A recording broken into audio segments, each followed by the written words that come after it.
নমস্কার, আমি সঙ্গমিত্রা। আমার এই সহজ রান্না চ্যানেলে আপনাদের সবাইকে স্বাগত। আজ আমি রান্না করছি সোয়াবিন দিয়ে মশলা বেগুন। আপনাদের যদি এই রান্নাটা ভালো লাগে তাহলে লাইক এবং শেয়ার করবেন, আর আমার এই সহজ রান্না চ্যানেলটাকে সাবস্ক্রাইব করে পাশের বেল আইকনটা দাবাতে ভুলবেন না।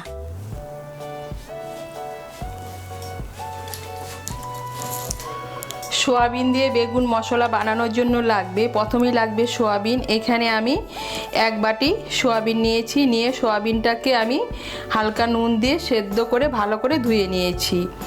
আর লাগবে বেগুন, আমি একটা মাঝারি সাইজের বেগুন এভাবে টুকরো করে কেটে নিয়েছি।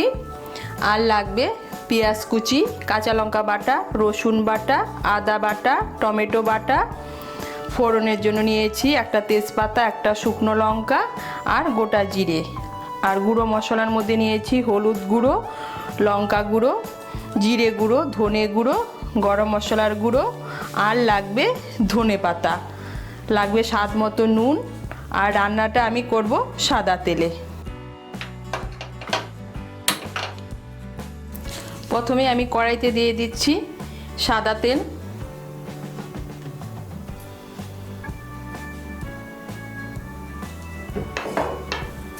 আমি কড়াইতে 1 বড় চামচ সাদা তেল দিলাম। তেলটা গরম হলে এর মধ্যে প্রথমে আমি সোয়াবিনগুলোকে ভেজে নেব।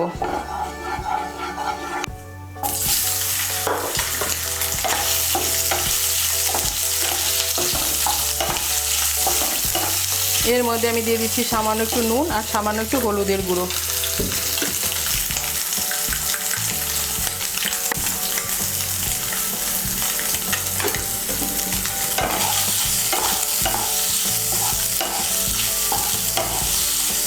সোয়াবিনগুলো ভাজা হয়ে গিয়েছে, সোয়াবিনগুলোকে আমি তুলে নিচ্ছি। কড়াইতে আমি আর অল্প তেল দিচ্ছি। এর মধ্যে আমি বেগুনগুলো ভেজে নেব।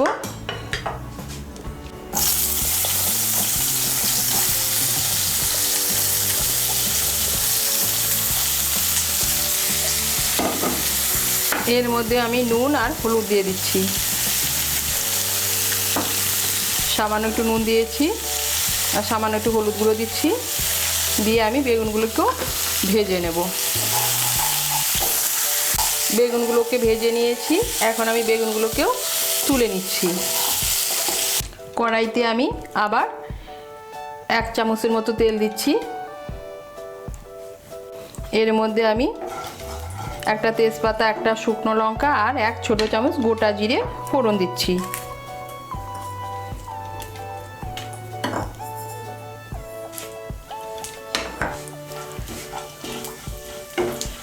ফোড়নটা দিয়ে একটু নাড়াচাড়া করে নিয়ে এর মধ্যে আমি দিয়ে দেব পেঁয়াজ কুচি। আমি একটা মাঝারি সাইজের পেঁয়াজ কুচি করে কেটে নিয়েছি।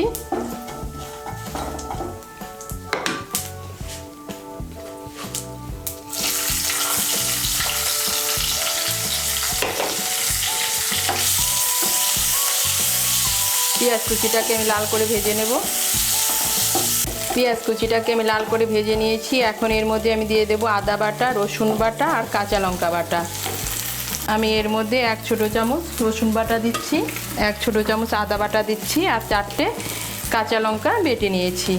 ঝালটা আপনারা আপনাদের স্বাদ মতো দেবেন।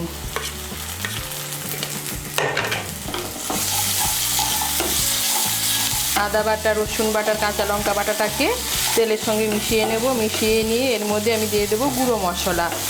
আমি গুঁড়ো মশলার মধ্যে নিয়েছি 1 ছোট চামচ হলুদের গুঁড়ো, 1 ছোট চামচ কাশ্মীরি লঙ্কার গুঁড়ো, 2 ছোট চামচ জিরে গুঁড়ো আর 1 ছোট চামচ ধনে গুঁড়ো। আমি এগুলো দিয়ে একটা পেস্ট বানিয়ে নিয়েছি। এই পেস্টটা এর মধ্যে আমি দিয়ে দিচ্ছি।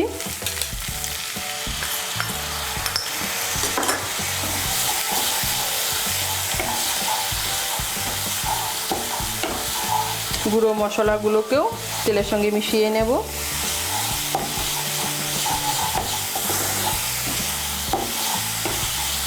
এর মধ্যে দিয়ে দেব টমেটো বাটা। আমি একটা মাঝারি সাইজের টমেটো বেটে নিয়েছি।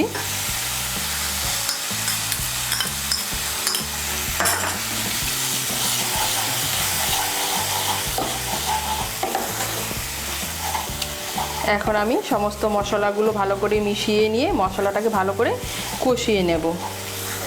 এই দেখুন মশলাটা আমার ভালো করে কষানো হয়ে গিয়েছে, মশলার থেকে তেল ছেড়ে দিয়েছে, তার মানে মশলাটা ভালো করে কষানো হয়ে গিয়েছে। এখন এর মধ্যে আমি দিয়ে দেব ভেজে রাখা সয়াবিন আর ভেজে রাখা বেগুনগুলো।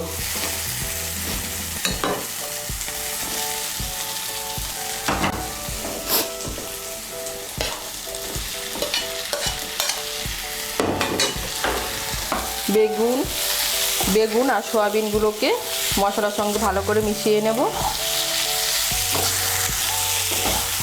মিশিয়ে নিয়েছি। এখন এর মধ্যে আমি দিয়ে দেব স্বাদ মতো নুন। আমি বেগুন ভাজার সময় সয়াবিন ভাজার সময় নুন দিয়েছিলাম, তাই নুনটা এখন একটু কমিয়ে দেব, লাগলে পরে আবার দেব।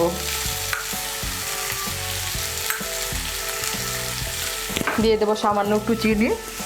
চিনিটা অপশনাল, আপনারা যারা চিনি খেতে পছন্দ করেন না তাদের চিনি না দিলেও চলবে। নুন আর চিনিটাকে ভালো করে মিশিয়ে নেব।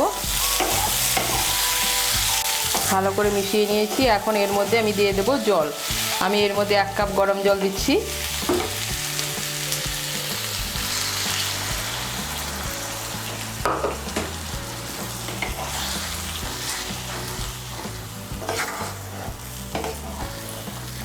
জলটাকে ভালো করে মিশিয়ে নেব। মিশিয়ে নিয়ে আমি আঁচটাকে মিডিয়াম করে 5 মিনিটের জন্য ঢেকে দেব।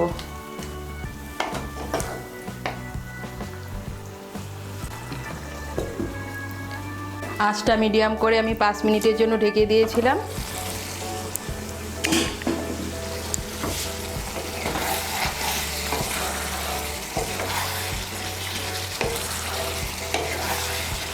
এখন এর মধ্যে আমি দিয়ে দেব গরম মশলার গুঁড়ো।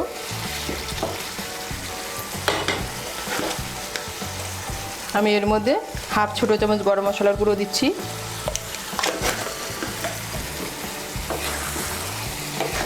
গরম মশলার গুঁড়োটাকে ভালো করে মিশিয়ে নেব।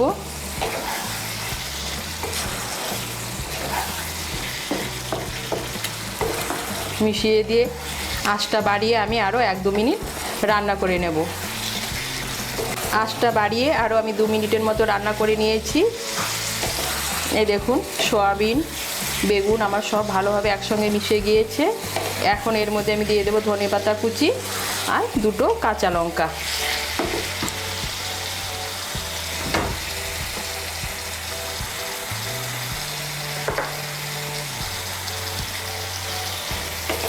ধনেপাতা কুচিটাকে ভালো করে মিশিয়ে নিলেই তৈরি সয়াবিন দিয়ে মশলা বেগুন। আমি যেভাবে বানিয়েছি ভেবে খেয়ে দেখবেন, খেতে অসাধারণ লাগে। ধনেপাতা কুচিটাকে ভালো করে মিশিয়ে নিয়েছি আর আমার তৈরি হয়ে গেল সয়াবিন দিয়ে মশলা বেগুন। এখন আমি গ্যাসটা বন্ধ করে 2-3 মিনিটের জন্য ঢেকে রেখে দেবো। 2-3 মিনিট পর ঢাকনা খুলে পরিবেশন করব।